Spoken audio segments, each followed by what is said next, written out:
The LaLaurie Mansion, located in the French Quarter of New Orleans, has a grim reputation. Its former owner, Madame Delphine McCarthy LaLaurie, was a wealthy socialite in the early 19th century.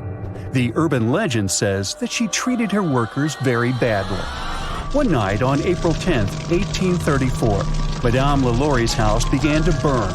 Madame and her family managed to escape, but she abandoned her workers. They were locked inside the house. The locals, outraged by her negligence, gathered around the house, broke some of its walls, and eventually stole the remaining possessions. After the fire, the LaLaurie family escaped to Paris. Another private mansion was built on this Louisiana land. But it's said that the ghosts of those workers are still trapped inside the property. They tend to bother living people demanding justice. Today, the house is private, but you can book a tour and hear this story in detail. By the way, the mansion and its notorious owner played a big part in the American Horror Story franchise, although they didn't actually film the series in that particular house. American actress and director Kathy Bates played Madame LaLaurie and showcased the quirky character of this famous woman. So you can check it out if you're not afraid. Our next creepy destination was also shown in a movie franchise, the Amityville Horror. The media says this Dutch colonial-style home is located in the village of Amityville in New York. George and Kathy Lutz bought this property in 1975 for $80,000. The low price was due to the tragedy that happened in the house 1 year before. One night, a young man named Ronnie DeFeo, who lived in the house, took the lives of all his family members. The Lutz family began to notice strange activities in the house, such as phantom odors, unreasonably low temperatures, and loud sounds of unknown origin. According to the Lutz family, one day they called a preacher to clear the grim vibes, but he felt very bad during the ritual and his hands started bleeding. The Lutzes fled the house in a rush. Their spooky story inspired the Amityville Horror, a book written by American author Jay Anson and several successful horror movies. Although the house was reconstructed, it still exists. However, its address has been changed to confuse the trail and prevent crowds of tourists from gathering around it. Do you recognize this seemingly cute house in Harrisville, Rhode Island? It's known as one of the most haunted houses in America. The property earned its notorious reputation after multiple people lost their lives in this house over the years. In 1970, the Perrons family began to live here, and according to the legend, an invisible being lived along with them. At first, the entity was playful, but then it started getting more sinister. The family members experienced physical attacks and unexplainable illnesses. They invited the famous mystery hunters, Ed and Lorraine Warren, to research this case, which later inspired a book and the movie The Conjuring, released in 2013. In 2019, the property was purchased by the Heisens family, who also investigated mysteries. They reported some weird stuff going on in the house too, and eventually developed a successful business on haunted tourism. They sold the property for nearly $1.5 million in 2022. Let's move on to Tennessee. The urban legend tells a creepy story that started in 1804. John Bell and his family moved to this peaceful-looking farm in North Carolina. At first, everything went well, but 13 years later, the family began to experience bone-chilling events. At first, they started seeing weird animal-like shadows around the farm. Soon, these mysterious guests began to whisper and eventually talk out loud. Some mysterious entity began to wake up the family at night with loud noises and attacks. It particularly bothered their young daughter, Betsy Bell. Invisible hands grabbed Betsy by the hair and hit her body. When she grew up and was about to get married, the entity did everything to break the engagement, saying that Betsy wouldn't be happy with her groom.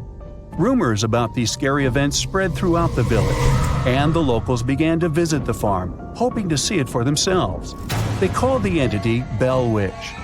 Many years have passed, but the locals still believe that the phantom of the evil witch lives in these places and hides in a cave near the farm. Ohio is one of the most notoriously haunted states in the USA. One of its legendary spots is the Mansfield Reformatory, a former prison that supposedly hosts the country's most creepy entities.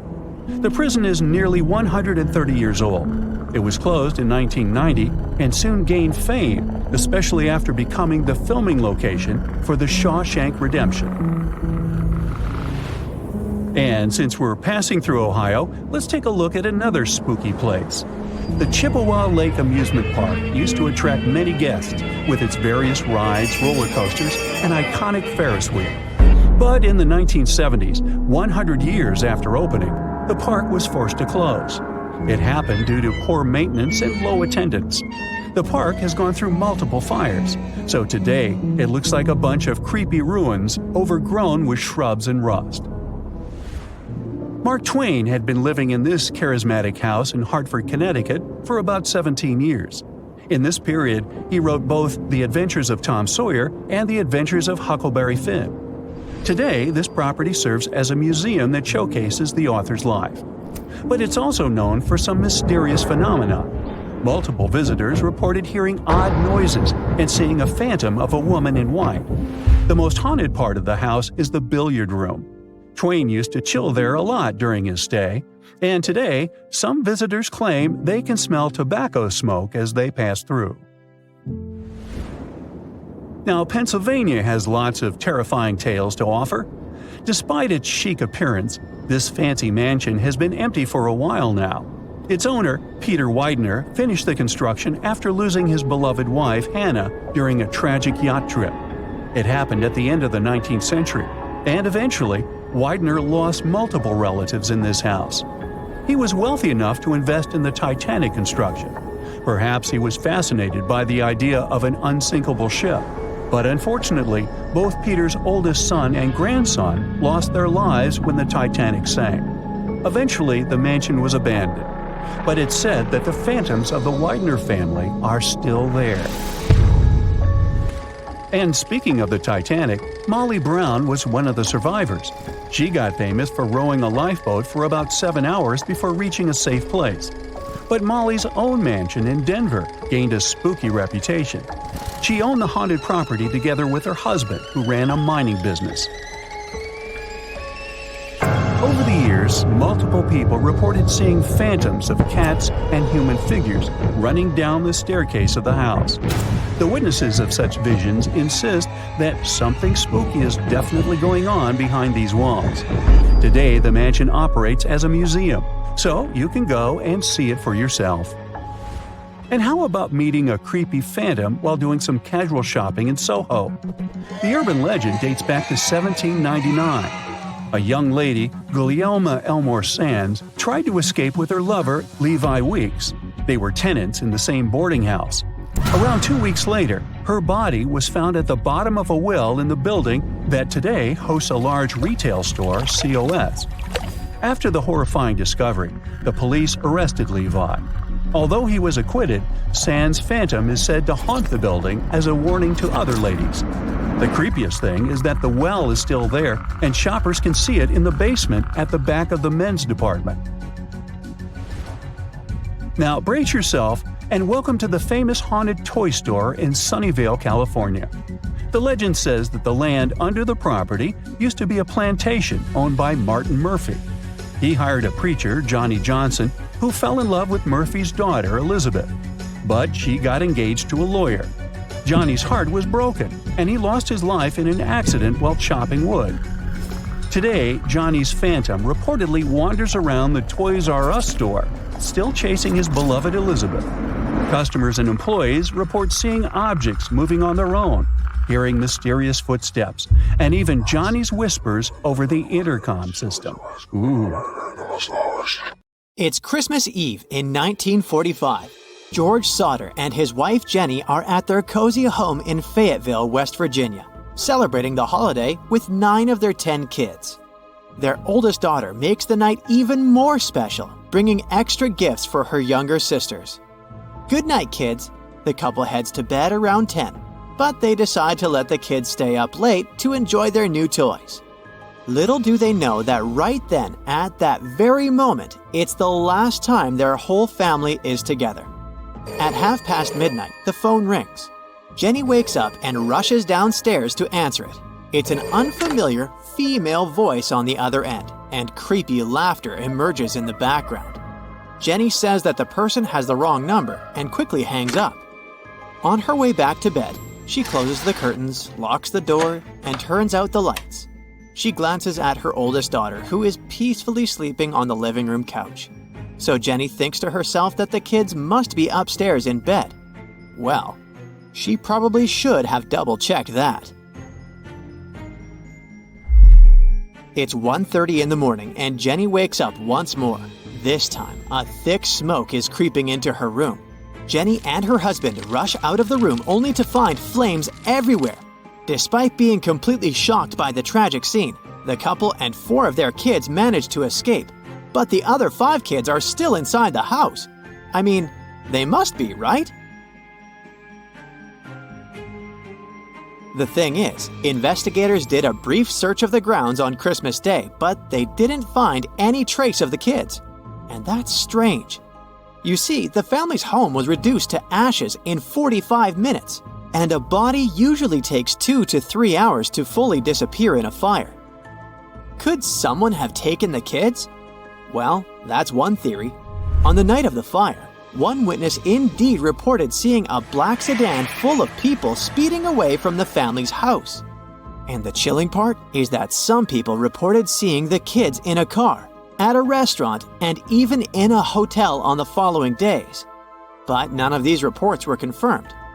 And not even a billboard with the missing kids' photo could give them any clues as to their true whereabouts. A disappearance case as mysterious as this one occurred in 1996 in Wilson County, Texas. Patty Vaughn was described as the kindest person in the world and an amazing mom to her 3 kids. On Christmas morning, she called her sister, all teary, saying that she had had a big fight with her husband.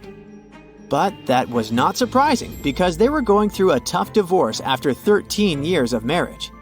Later that day, Patty met with her husband at their house so he could celebrate the holiday for a couple of hours with their kids. But Patty had a different plan for the evening.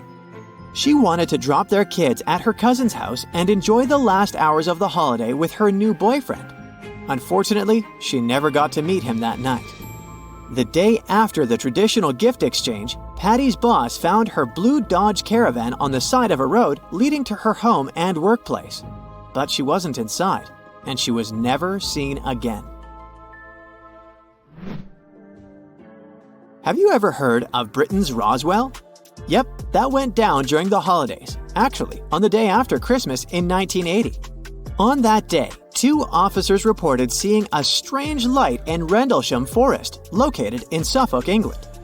According to the witnesses, this strange flying object was fast. I'm talking about traveling 60 miles in just 2 seconds. A commercial plane, for example, would fly around 0.28 miles in that same time. So the officers thought that whatever was there, it was clearly under the control of the intelligence. Well, this story is quite well known, but there's another UFO mystery in England that's even more eerie. And it also happened during Christmas. Imagine being woken up at 1:25 on Christmas Day by a loud noise coming from the roof. That can't be Santa Claus, of course, but you start to question yourself. What started as the noise of branches hitting the roof becomes louder and louder until it sounds like giant hailstones, making you crazy. You stick your head out of the window and see nothing. Absolutely nothing. The sound then turns into a hum, then into a faint whisper. What looks like a horror movie plot happened to Mildred Head in 1964 in Warminster, a small town in Wiltshire, England. But she was not the only one. Later that morning, another woman was walking down the street when she was suddenly thrown to the ground by the force of savage sound waves. Around the same time, a couple was surprised by a similar noise.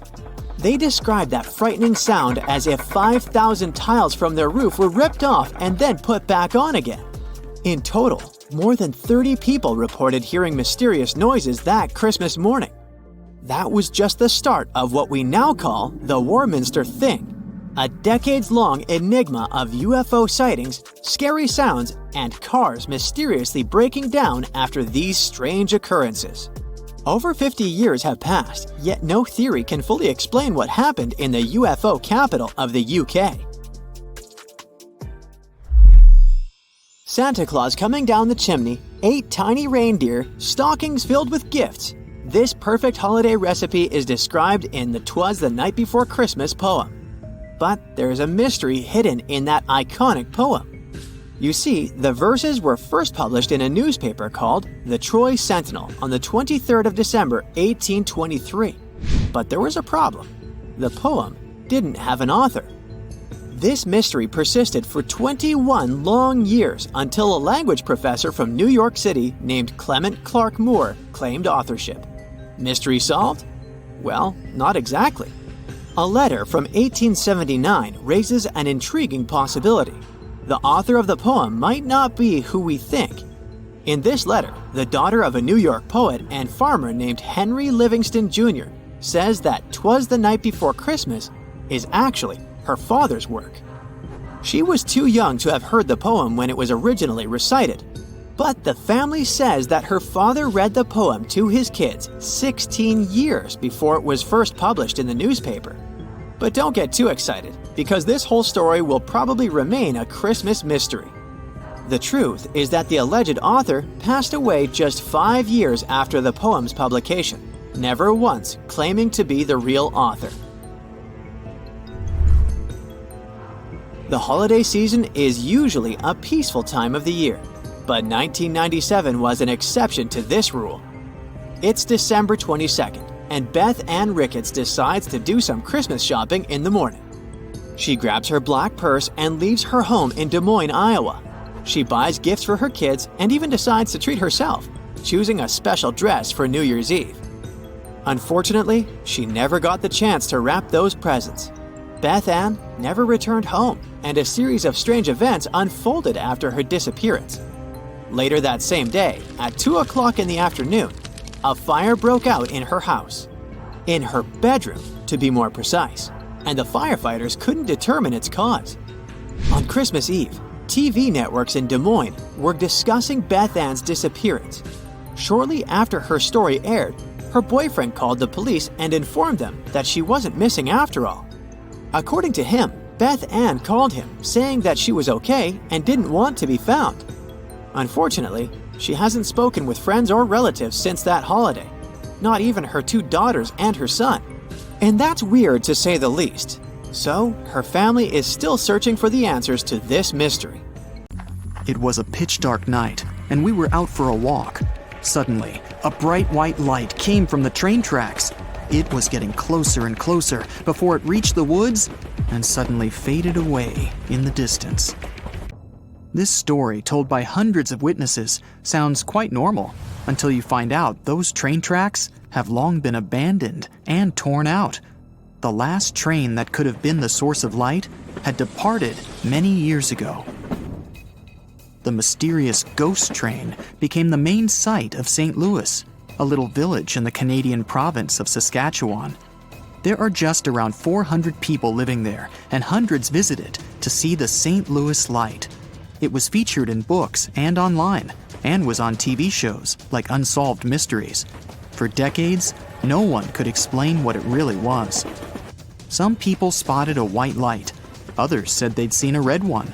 An urban legend explained the red light was a lantern carried by a ghost of a train conductor who had lost his life one night examining the tracks. Scientists tried to debunk both ghost-involving theories, but failed. Then, 2 high school students from northern Saskatchewan decided to jump in. They first witnessed the ghost train on a road trip to St. Louis. One of the girls said it must have been car headlights, but she needed evidence to prove that. Together with her friend, she decided to find an answer and make it their science fair project. They made several field trips to St. Louis for research. The young Ghostbusters used a detailed map, a compass, and a GPS system, which was pretty rare back in 2001. The girls found the location from where the ghost light was seen best of all. Then, they drew a straight line on the map to where the light was coming from and marked all roads next to or on the line. One of the girls' father agreed to help them. He parked his car at various locations near the lines and flashed his headlights. The girls didn't see them, as all the places seemed to be too low. Finally, they found a short hilltop highway stretch. For 20 minutes, the dad was flashing his lights on and off, and every time the lights went on, the girls could spot the ghost train. When he turned the car around, they saw the mysterious red light as well. The spot was rather far away from the track, so it was possible to see it thanks to diffraction. The light passed through a little opening, maybe the trees, and became larger. The smart girls received gold medals at the science fair for their project. 10 years later, a similar story happened in Anson, Texas. Each night, the locals noticed a mysterious light at one spot of the highway. They called it Anson Light and believed it was a mother with a lantern searching for her son. He'd disappeared in a snowstorm a long time ago. His mom went looking for him and never came back either. A group of students didn't believe in this beautiful story and decided to find the source of light with their iPhones. They followed Google Maps down the dirt road to a highway that they thought to be the light source. Halfway to the light, it was already clear it was really coming from cars and not a mother with a lantern. It's easy to be a ghostbuster outside with your friends, but what if you had a ghost in your own home? This is what happened to a family who moved into an old house in 1921. The house was huge, with gas lights, no electricity, and many passageways. Just a classic movie haunted house. One morning, the lady who went down in records as Mrs. H heard footsteps over her head when she was home alone. She rushed upstairs and found an empty room. She checked every room and also looked one floor up. It was all empty. Then, she started hearing strange noises when she was in bed at night. It sounded like someone was moving furniture and china and sighed in the silence. Whatever was haunting the family was getting braver and braver. It followed them along the halls. It felt like it was about to approach them and come into contact. One of the children of Mrs. H once ran into her room and asked why she was calling him. She said it must have been the wind, but the child was positive it was someone's voice. The plants didn't live long in that house. Finally, the scariest thing happened. Mrs. H woke up one night and clearly saw a man and a woman in her room. She had to stop it all somehow, so she asked her brother-in-law for help. He did his research and suggested it could be a carbon monoxide leak. This colorless, odorless, and tasteless gas had caused similar visions in other people. When they checked the gas, they found the gas was coming out of the furnace and into the room instead of going out through the chimney. It gave the family headaches, hallucinations, dizziness, and other unpleasant symptoms. Some ghosts leave fingerprints behind, or so says the San Antonio legend. According to it, in 1938, a school bus was driving through a rough snowstorm and got stuck on the train tracks. When the train crew saw the bus, they did their best to stop, but it was impossible to avoid the collision. No one in the bus had survived in that accident, and ever since, the ghosts of those people are protecting others from the same fate. Hundreds of people have visited the spot ever since to play with destiny. They leave the car in neutral on so-called ghost tracks and wait for the ghosts to come and help them out.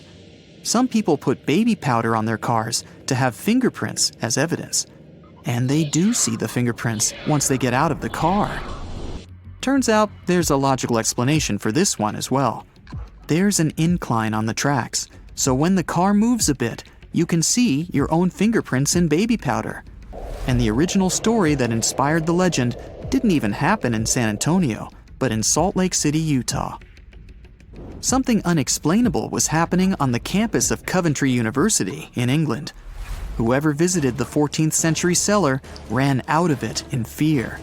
They said they'd seen a ghost of a woman. One lecturer at the school, who was also a part-time ghostbuster, decided to debunk the mystery. He was once working at his lab when he felt the presence of someone else. He was brave enough to do research in the cellar and found out the reason for all this madness was what he called the fear frequency. The levels of sound frequency in the cellar were so high that they made people see optical illusions, feel anxiety, and get chills down the spine. A similar effect makes you hear humming of a glass when you're running a damp finger on it. A small village of Kalachi in Kazakhstan has become home to a unique, mysterious sickness nicknamed the Sleep Hollow. Back in 2013, the first villagers got affected by it. They were doing their regular routine, biking, going to work, or chatting with friends, when suddenly they'd fall asleep. It all looked similar: slurred speech, lightheadedness, and then boom! Some of them only woke up after 6 days of loud snoring. And when they did, they didn't remember anything that happened to them and experienced weakness and headaches. The Sleeping Beauty-style sickness affected people of all ages, including kids, and even a cat named Marquise. Its owner said the cat started attacking walls, furniture, and the family dog. Then it dozed off and was snoring like a human for hours. More than 150 people got the Sleep Hollow in 3 years. Doctors and sleep disorder experts struggled to find a solution. A lot of people blamed possible radiation from nearby uranium mines. Kazakhstan's doctors checked over 7,000 homes, but found the radiation levels weren't high enough to cause it. They also checked water supply in the area for heavy metals and bacteria, and it was all right as well. Then, the former head of the uranium mine suggested the gas was seeping through the ground. Scientists tested this theory, and it turned out to be the answer. The dangerous gas was in the air, and it took down the amount of oxygen, making people fall asleep. Families started moving out one by one from that Sleepy Hollow as soon as the mystery had been solved. He's known as a creature of pure terror, a monster that inspires fear in all who gaze upon him. His name is Bigfoot. This hulking beast was said to have shaggy fur covering his massive frame. His eyes were glowing, fiery orbs of orange and red, and his teeth were sharp and jagged like knives. His massive hands had long, sharp claws that seemed to glow with weird energy. His most famous feature? His feet. Massive and heavy, with thick, sturdy toes that seemed to be able to crush anything in their path. Whenever he moved, the ground trembled beneath his weight, and his growls sounded like a volcano was just about to erupt. Sure, we've all heard the stories and seen the movies, but did Bigfoot really exist? Is he still out there, just waiting for people to notice him? Let's look at some of the information we do know for sure. Bigfoot became well known back in 1958 when a man from California named Ray Wallace claimed to have found large footprints near his work area. For years, his kids believed the whole thing was just a prank pulled by their father. People have reported finding many more footprints and a few handprints that were similar, but some of them were left by bears, others were fake, and many others can't be explained to this day. But the legend of Bigfoot predates this event. In 1955, a man named William Rowe said he saw a creature that looked partly human and partly animal while hiking on Mica Mountain in British Columbia. He later signed a document stating that the creature was about 6 feet tall, had brown silver-tipped hair, and had thick arms, broad feet, and breasts. Then there's the story of Albert Ostman, who claimed in 1924 that while he was camping alone near Toba Inlet in British Columbia, he was taken by a Bigfoot and held captive by the Bigfoot's family for a week. The man eventually escaped when the Bigfoot, father of the family, became sick after eating some of Ostman's belongings. There are no other Bigfoot memorabilia like the 1967 video called the Patterson-Gimlin film. Some people think it shows Bigfoot, but most scientists think it was just a person in a costume. The film is still often used by people who believe in Bigfoot as evidence that it's real. There are even scientists who think the film might not be fake. It's become more believable over time because of new scientific discoveries about how our ancestors walked. This opinion is based on the discovery of Lucy, a 3.2 million year old human ancestor that walked on two legs, which proves that our early ancestors were similar to apes and could walk like humans, just like Bigfoot. There's also a video on YouTube of Bigfoot in Provo Canyon, Utah that's very popular. The video shows a big black animal in the trees, possibly eating or looking for food. As the camera zooms in to get a closer look, the creature stands up on two legs like a person. Obviously, the people filming it got extremely frightened and ran away at once. The video was posted in 2012 and has been watched more than 7.6 million times. The people who made the video were not really looking for Bigfoot. They were simply camping and wanted to see some deer. They initially thought that they saw a bear until the huge creature stood up and looked straight at them. They ran to their car and left their tent and stuff behind. Their belongings are most likely still there. Skunk apes are said to be a species of Bigfoot-like creatures that people think live in swamps in the southern United States. In 2013, a video was posted on YouTube showing a potential skunk ape in a swamp in Mississippi. The creature in the video appears to be very strong and has short, broad shoulders, a small head, and long legs. Some believe the video is real, but others think it's a hoax because the camera often moves around quickly or the person filming runs away just when the creature is about to be seen clearly. This makes it hard for skeptics to believe in the existence of Bigfoot, and they've continuously asked for more evidence, like pieces of Bigfoot bones. This is probably the reason why two men claimed that they had found a frozen Bigfoot while hiking in Georgia. But what they had found turned out to be nothing more than a gorilla suit. They didn't back down, though. One of the men also later claimed to have injured and captured another Bigfoot in Texas in 2012, and even charged people to see it. But later he admitted it was fake too. In reality, we have no physical evidence that this creature exists or ever existed. Whenever people claim they have proof that Bigfoot exists, scientists usually find that the evidence is actually from well-known animals or humans. For example, in 2014, a group of researchers examined 36 hairs that were believed to belong to Bigfoot. Almost all of the hairs turned out to be from animals, such as cows, raccoons, and deer, as well as from humans. They did find something surprising, though. 2 of the hairs were similar to those of an extinct type of polar bear.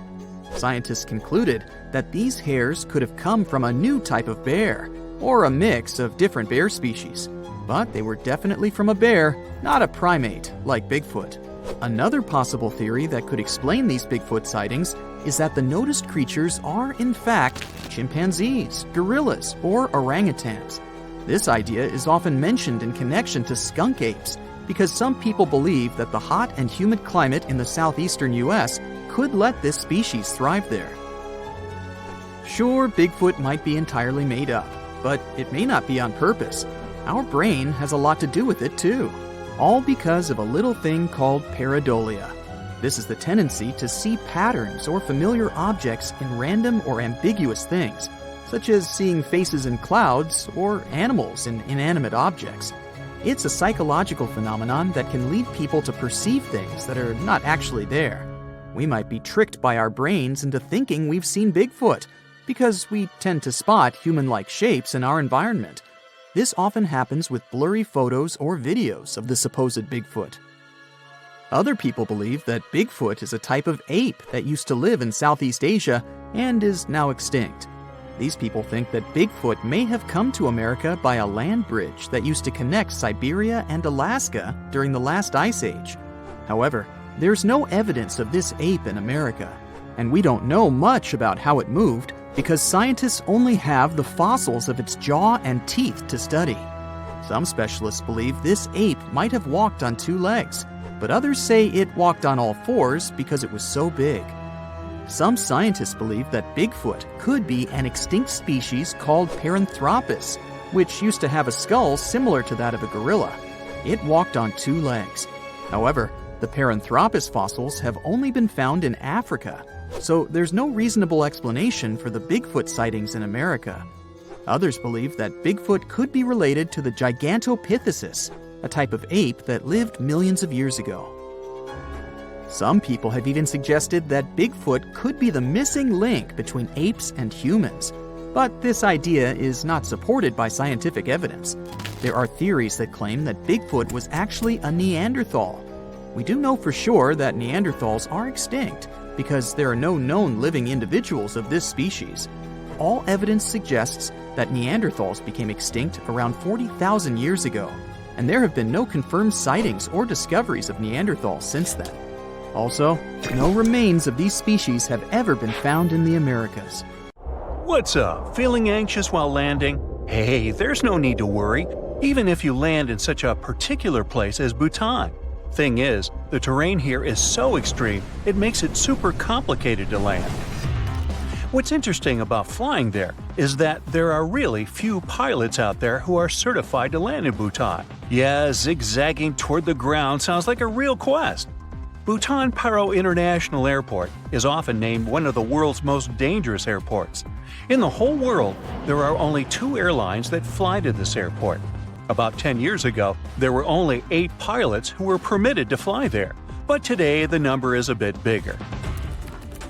But even so, there's something even tougher than Bhutan Paro International Airport.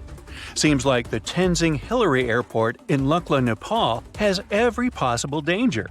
Short runway, super powerful winds, mountainous terrain, this place has it all. The runway here is only 1,729 feet long.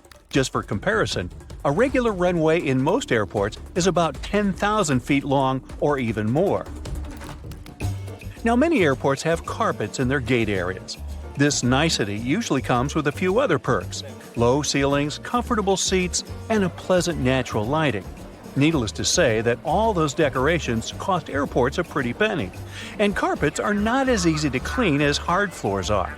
But the key thing here is that they create a cozy feeling for passengers waiting for their flight, making them feel more relaxed. Well, sorry to break it to you, but it's not only meant to make you feel good.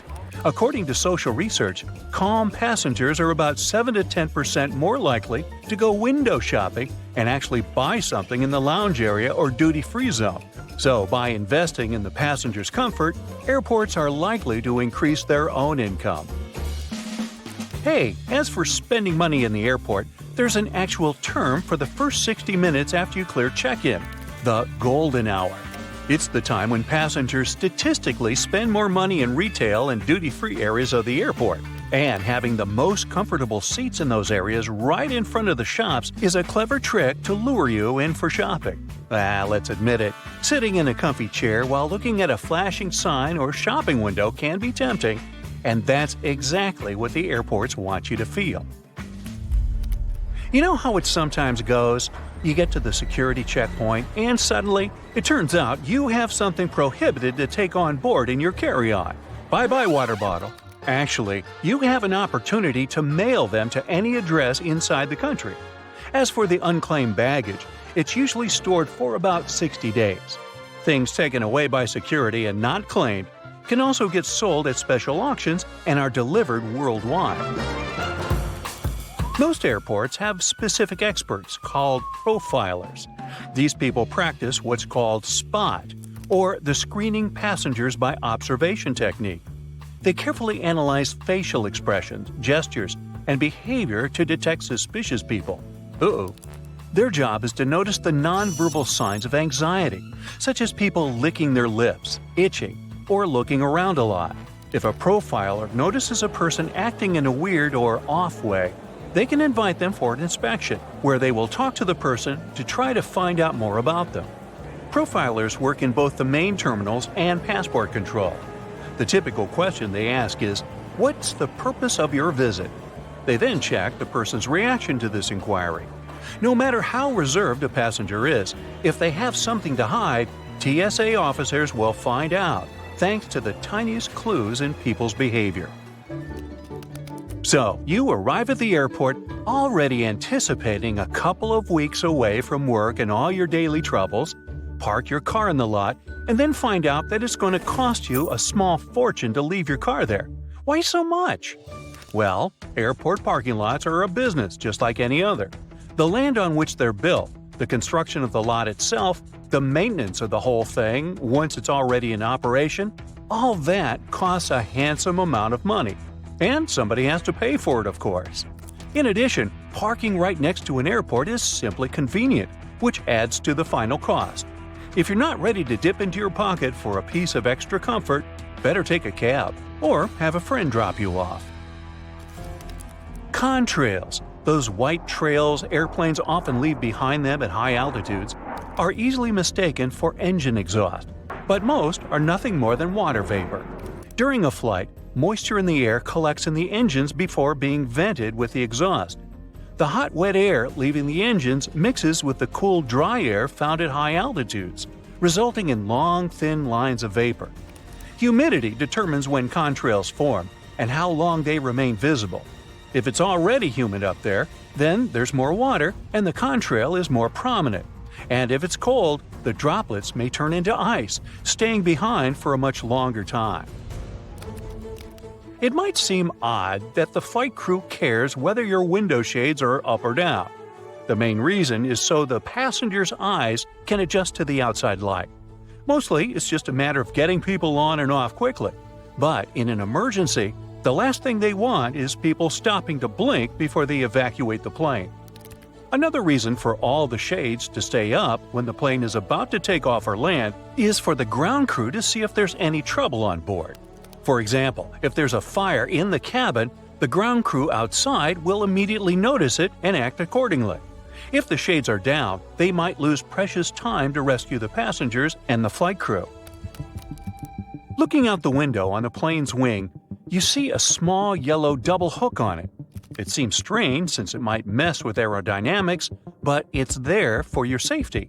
In case of an emergency landing, these hooks are used to secure ropes that help passengers exit the plane via the wings.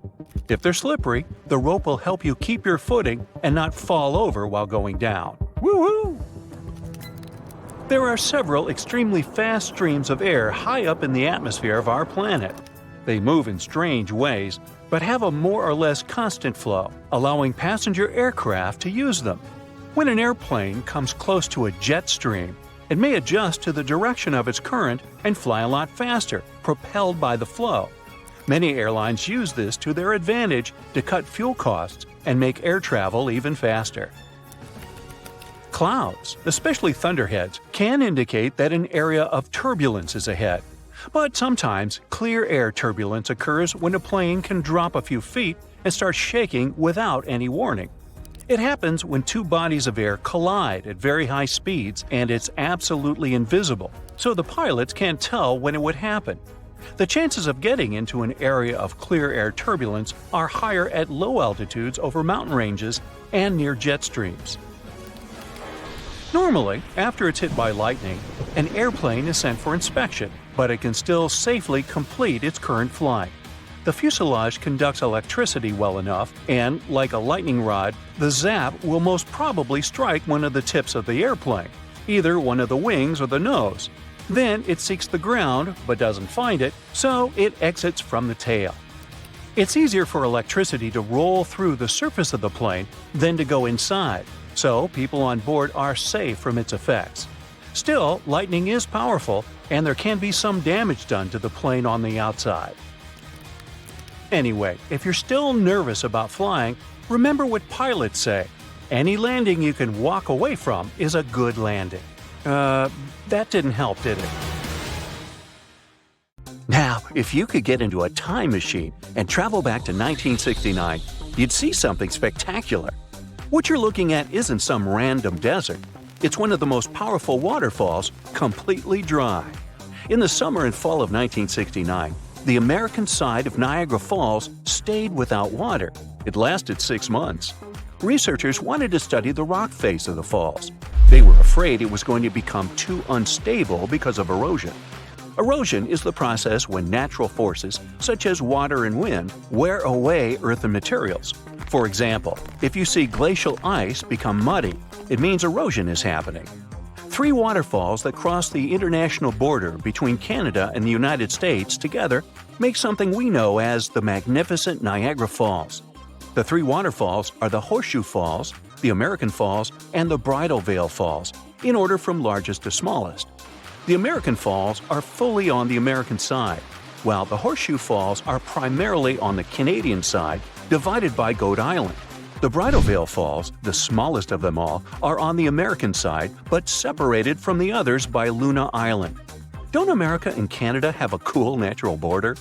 Many didn't believe we could actually go against wild nature and stop such insane amounts of water from flowing. But we did it. It took a 600-foot dam across the enormous Niagara River to really shut down these astonishing falls. This means they had to divert 60,000 gallons of water every second so that the remaining flow traveled over the biggest Horseshoe Falls, the ones that are completely on the Canadian side of the border. Over 27,000 tons of rock were used to construct that dam, and more than 1,000 trucks carried that rock back in the hot summer of '69. On June 12th, the American Falls stopped after their continuous flow for more than 12,000 years. So the Horseshoe Falls then took the extra flow and absorbed it so that research could be done. But the locals were still worried. They knew it wasn't possible to control such amounts of water. They were afraid the water might take a different route and cause a catastrophic flood. They were worried that tourists wouldn't come anymore if teams didn't manage to make the waterfall flow again the way it used to.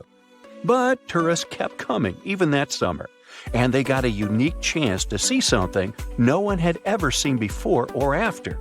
During that period, there was even a temporary walkway built only 20 feet away from the edge of the now dry falls. It helped workers to clean the bottom of what used to be a river, so tourists could go there and explore the wild landscape of the falls that was usually under the water, hostile, and not accessible to visitors at all. As they were exploring the dried bottom of the falls, researchers stumbled upon millions of different coins people had thrown in the water over decades, maybe to make a wish or for some other purpose. Wow, a Niagara Falls piggy bank! Well, they removed most of those coins. I wonder who got them.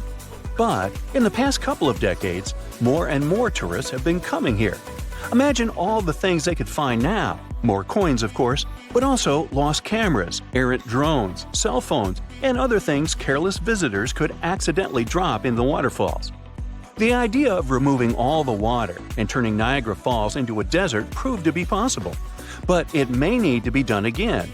In 2020, the media reported that 2 pedestrian bridges in Niagara Falls needed to be either replaced or repaired. No wonder, since they're almost 120 years old. These bridges are located above the rapids. Experts discuss whether they should divert the water once again or not. People talk about Niagara Falls a lot, and some believe they're among the tallest waterfalls in the world. But the truth is, they're not.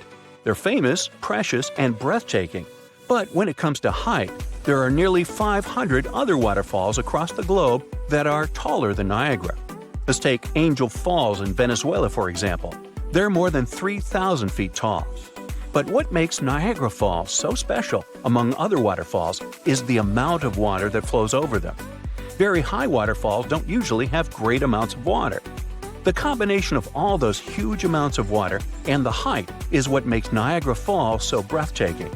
Also, they might be some of the fastest-moving waterfalls on our planet.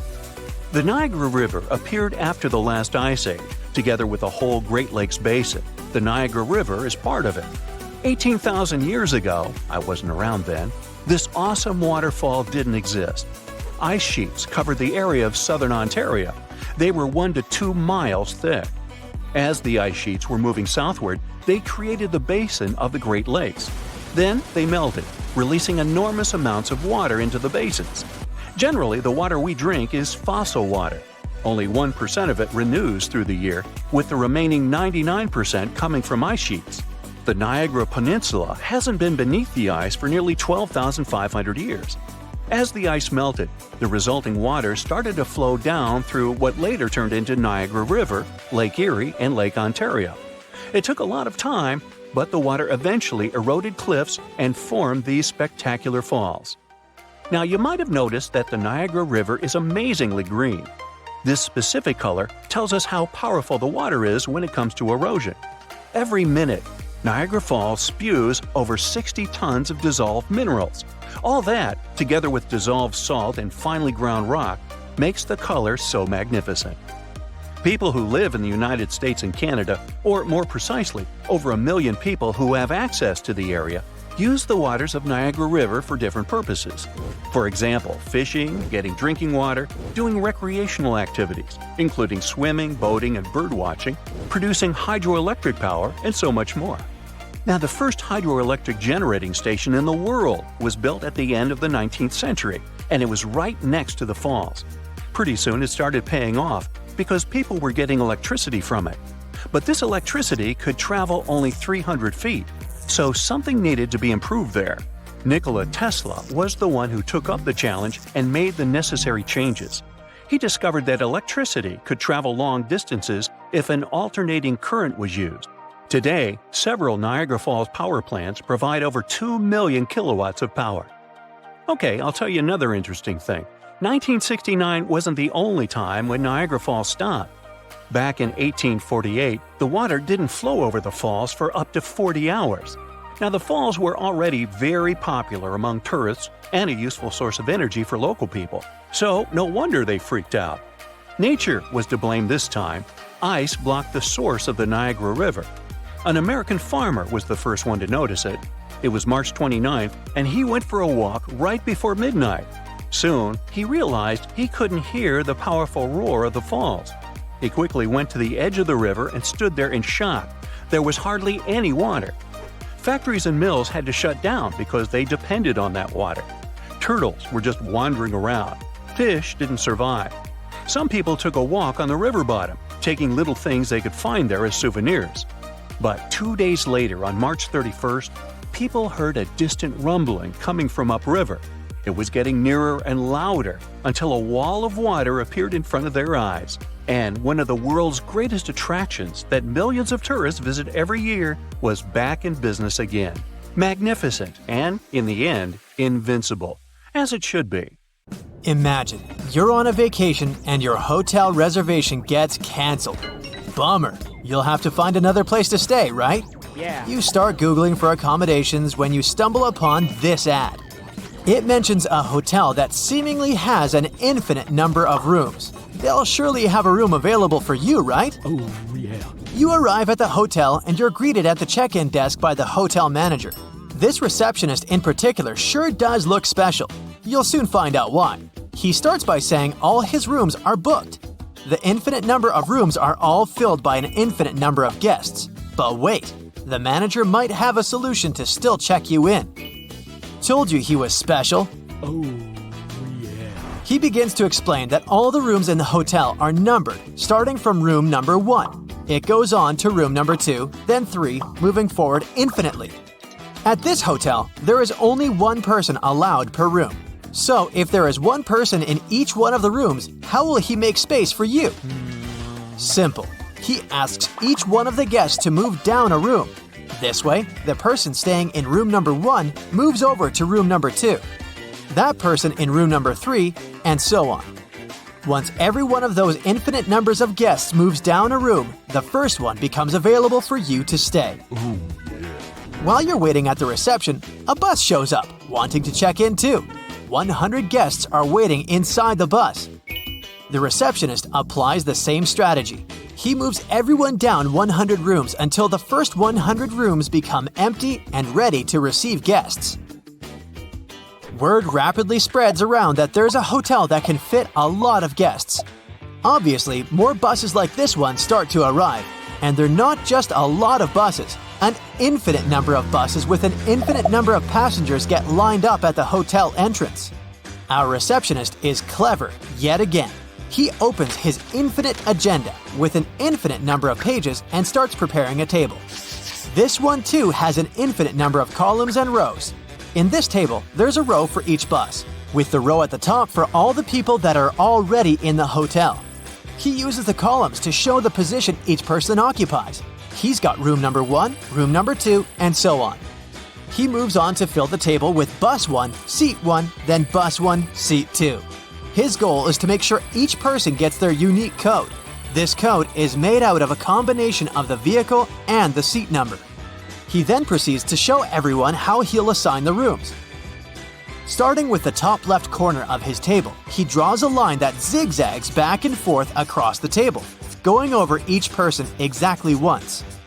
If he could pull at that line from each end, he'd transform an infinite by infinite table into one single row.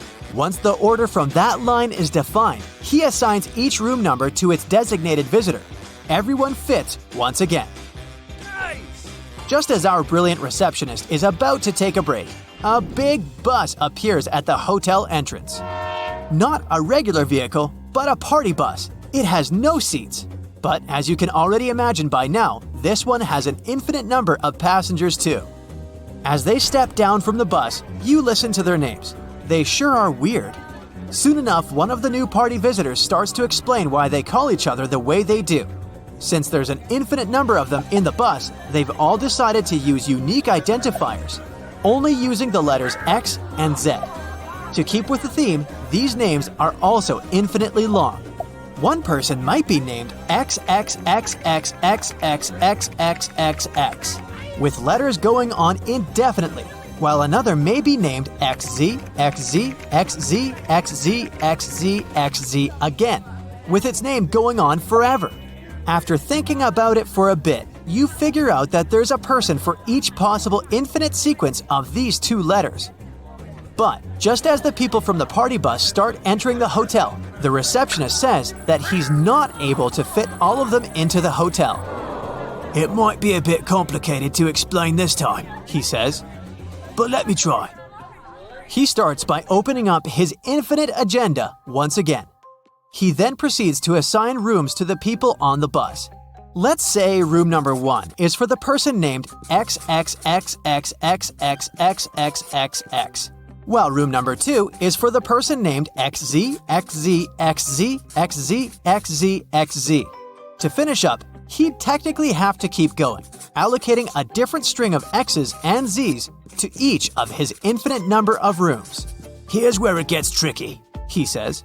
"Because even if we complete this infinite list of names, I can still name a person who won't be assigned a room." All you have to do is to figure out who that person is to take the first letter of their name and switch it, so X becomes Z.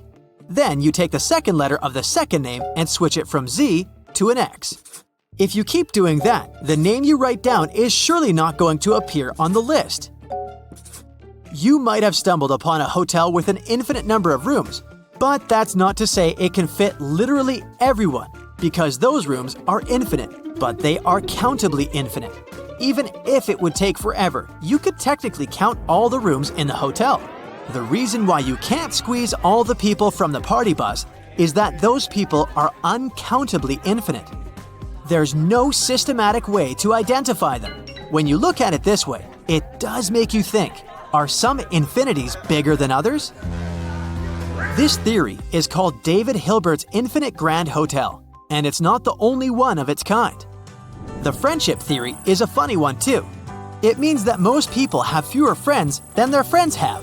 Hello. So, if you have 3 friends, chances are that your friends have more than 3 friends each. It's like a puzzle. It's hard to figure out why this happens, but it's true. It was first noticed back in 1991 by a sociologist named Scott Feld.